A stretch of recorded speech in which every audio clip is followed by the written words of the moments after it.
来看家己当少，这次风台甲学病拢扫歹去，找一早起真侪渔民来到港口，要了解这损害情形。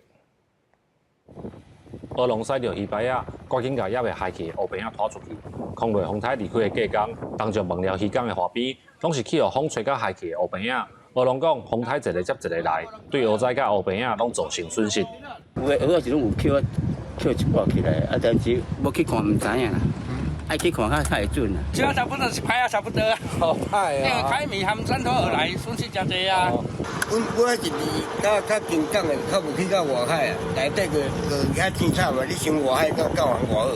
嘉义县沿海的黑边仔计共11000平左右，空内风台伫嘉义县沿海带来12支以上的风阵，造成真侪黑边仔的损害。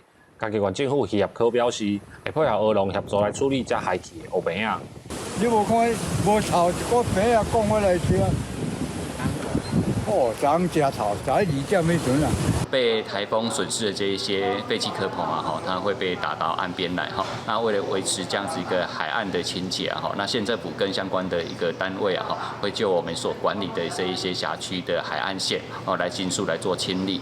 农业署表示，嘉义县蚵仔产季主要伫中秋这段时间，进前开辟风台的时阵，就专门对黑边仔甲蚵仔来做现金救助。目前空内风台造成的农业损失，计共是887000，渔业损害部分，爱等到天气稳定了后，才发到出海去统计。记者林慧婷，嘉义报道。